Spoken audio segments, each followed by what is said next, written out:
ನಾವು ಹೇಳಿದ್ರಿ HD ಕುಮಾರಸ್ವಾಮಿ ಮುಂದಿನ CM ಅವ್ರನ್ನ ತುಂಬಾ ಕೇರ್ಫುಲ್ ಆಗಿ ನೋಡ್ಕೊಳ್ಳಿ ಅಂತ ನಮ್ಮೆಲ್ಲ ಜನ ಹೇಳ್ತಾರೆ ಅಂತ. ಅದಕ್ಕೆ ಪೂರಕವಾಗಿ ಪ್ರೀತಮ್ ಗೌಡ್ರು ಹೇಳಿದ್ದಾರೆ. ಅದು ಅವರು ಜನರನ್ನ ಜೋಶ್ ಮಾಡೋದಕ್ಕೋಸ್ಕರ ಆ ರೀತಿ ಹೇಳಿಕೆಯನ್ನು ಕೊಟ್ಟಿದ್ದಾರೆ.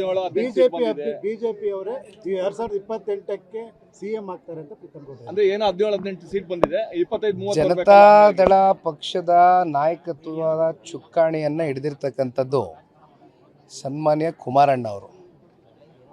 ಸನ್ಮಾನ್ಯ ದೇವೇಗೌಡರು ಸಾಹೇಬರು ಹಾಗೂ ರೇವಣ್ಣ ಸಾಹೇಬರು, ದೇವೇಗೌಡರು ಸಾಹೇಬರ ಮಾರ್ಗದರ್ಶನ, ರೇವಣ್ಣ ಸಾಹೇಬರ ಒಂದು ರಾಜಕೀಯದ ಶಕ್ತಿಯು ಕೂಡ ಭಾಳ ಪ್ರಬಲವಾಗಿದೆ. ಅವರ ಜೊತೆಯಲ್ಲಿ ಈ ನಾಯಕತ್ವದ JDS ಪಕ್ಷದ ನಾಯಕತ್ವದ ಚುಕ್ಕಾಣಿ ಹಿಡಿದಿರ್ತಕ್ಕಂಥವ್ರು ಸನ್ಮಾನ್ಯ ಕುಮಾರಣ್ಣ ಅವರು. ಕಳೆದ 20 ವರ್ಷದಿಂದ ನಿರಂತರವಾಗಿ ಅವರು ಮುಖ್ಯಮಂತ್ರಿಗಳಾಗಿ ಕೇವಲ ಒಂದು ವಾರದ ಹಿಂದೆನೇ ಅನೌನ್ಸ್ಮೆಂಟ್ ಆಯಿತು, ಒಂದು 20 ವರ್ಷ ಪೂರೈಸಿದ್ದಾರೆ ಮೊದಲನೇ ಬಾರಿ ಮುಖ್ಯಮಂತ್ರಿ ಆಗಿ ಅಂತಕ್ಕಂಥದ್ದು. ಇವತ್ತಿಗೂ ಕೂಡ ಕುಮಾರಣ್ಣ ಅವರು ಕೊಟ್ಟಂಥ ಆಡಳಿತ, ನಾನು ಜನರೊಂದಿಗೆ ಜನತಾದಳ ಮಾಡಿದಾಗ 9,000 ಕಿಲೋಮೀಟರ್ ಪ್ರವಾಸ ಮಾಡಿದ್ದೆ, 52 ಕ್ಷೇತ್ರ ಓಡಾಡ್ಕೊಂಬಂದಿದ್ದೇನೆ ಮೊದಲನೇ ಹಂತದಲ್ಲಿ.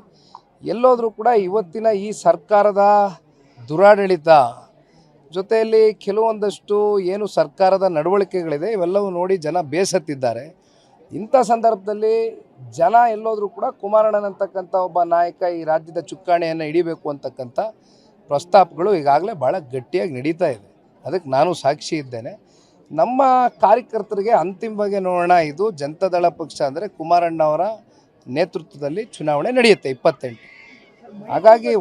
ಹಾಗಾಗಿ ಒಂದು ನಿಮಿಷ ಪ್ರಶ್ನೆ ಕೇಳಿದಿರಿ, ಮುಗಿಸ್ತೀನಿ, ಯಾಕೆ ಆತಂಕ ಬೀಳ್ತೀರಿ, ಅರ್ಜೆನ್ಸಿ ಯಾಕೆ?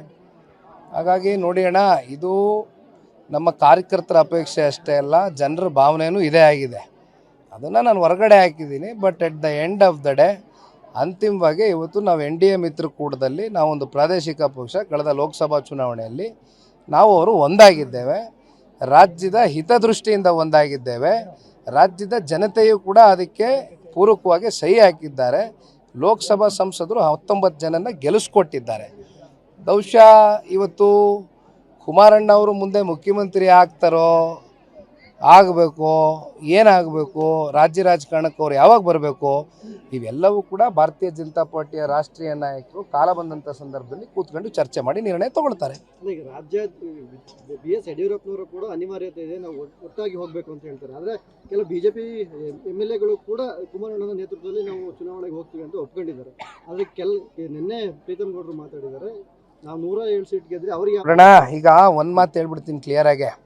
ಈಗ BJP ಒಂದು ರಾಷ್ಟ್ರೀಯ ಪಕ್ಷ, ಶಿಸ್ತು ಪಾಲಿನ ಕಮಿಟಿ ಅಂತ ಒಂದಿರುತ್ತೆ, ಹೌದಲ್ವಾ? ಡಿಸಿಪ್ಲಿನರಿ ಕಮಿಟಿ ಅಂತ ಒಂದಿರುತ್ತೆ, ನಮ್ಮಲ್ಲೂ ಇದೆ.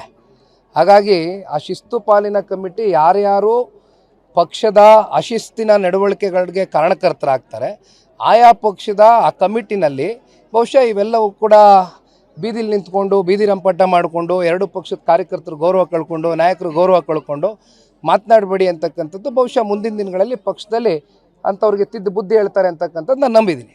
ಕಾದ್ ನೋಡೋಣ, ಬನ್ನಿ. Thank you.